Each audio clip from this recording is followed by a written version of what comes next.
देश में भयावह तीसरी लहर की आशंका के बीच कोरोना वायरस बेहद घातक साबित होती जा रही है। पश्चिम बंगाल में पिछले 24 घंटे के दौरान 18,431 नए कोरोना संक्रमित मिले हैं और 117 लोग काल के गाल में समा गए हैं। वहीं आज सीएम ममता बनर्जी ने आगाह करते हुए कहा है कि अगले 15 दिनों तक कोरोना संक्रमण बढ़ने की आशंका है, इसलिए सभी सावधानी से रहें और कोरोना प्रोटोकॉल का पालन करें। इसके साथ ही कोरोना प्रोटोकॉल के पालन को सुनिश्चित करने के लिए मुख्य सचिव को सोमवार 10 मई को सभी धर्म के लोगों की बैठक बुलाने का निर्देश दिया है।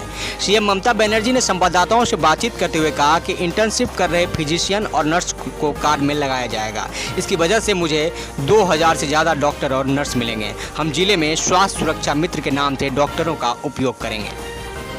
वहीं दिल्ली और दूसरे राज्यों में ऑक्सीजन की मांग, केंद्र से हो रही आपूर्ति और अस्पतालों तक पहुंचाने में आ रही दिक्कत को समझने के लिए सुप्रीम कोर्ट एक ऑडिट कमेटी बनाएगा। पश्चिम बंगाल की कमान तीसरी बार संभालने के बाद मुख्यमंत्री ममता बनर्जी ने केंद्र की कोविड नीति पर सवाल उठाए। उन्होंने कहा कि कोरोना केंद्र द्वारा कोई पारदर्शी नीति नहीं है। मैंने प्रधानमंत्री नरेंद्र मोदी को चिट्ठी लिखी है। मैंने उनसे निपुण नीति बनाने का अनुरोध किया है। वहीं इस बीच ममता ने कहा कि बीजेपी के लोगों ने बंगाल में आकर कोरोना फैलाया। वहीं वैक्सीन को लेकर उन्होंने कहा कि राज्य को अभी तक पर्याप्त वैक्सीन नहीं मिली है।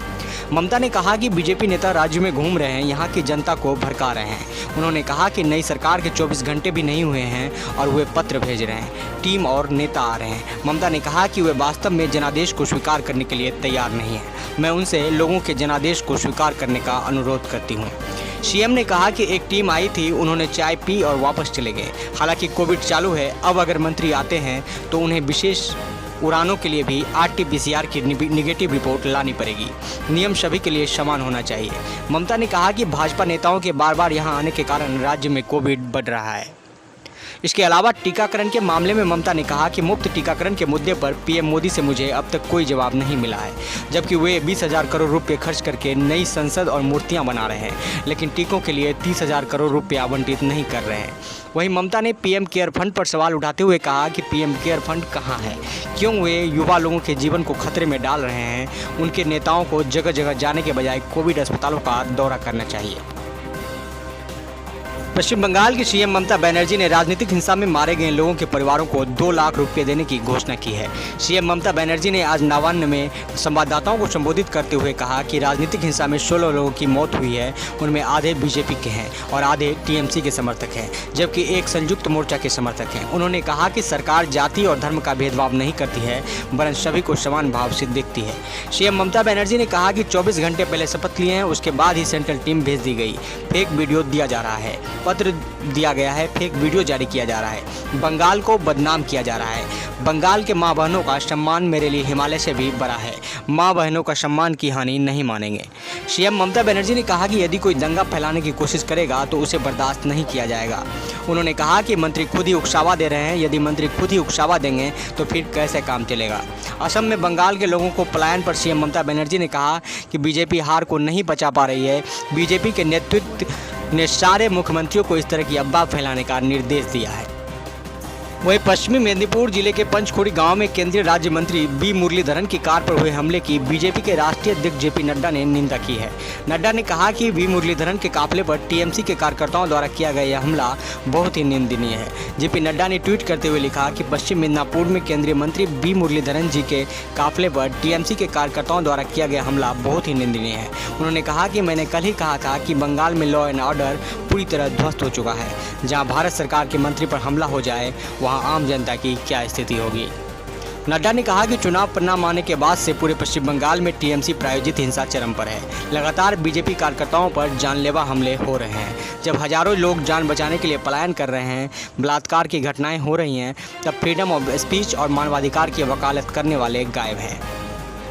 पश्चिम मेदिनीपुर में विदेश राज्य मंत्री बी मुरलीधरन की कार पर स्थानीय लोगों ने हमला किया। इस हमले में केंद्रीय मंत्री प्रकाश जावड़ेकर ने भी निंदा की और कहा कि पश्चिम बंगाल में आज जिस तरह केंद्रीय मंत्री पर हमला हुआ, वहां की सरकार ने लोकतंत्र को शर्मसार कर दिया।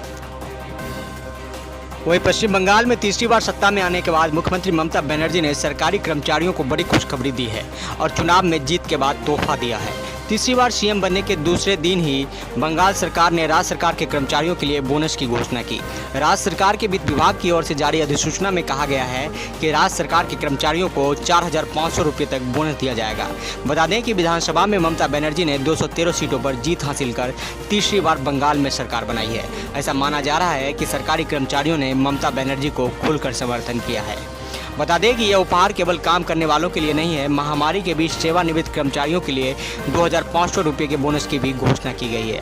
यह बोनस उन सरकारी कर्मचारियों को दिया जाएगा जिनका पेंशन 31,000 रुपये से कम है। दूसरी ओर 4,500 रुपये का बोनस केवल उन कर्मचारियों को दिया जाएगा जिन्हें 36,000 रुपये या उससे कम मासिक वेतन मिलता है।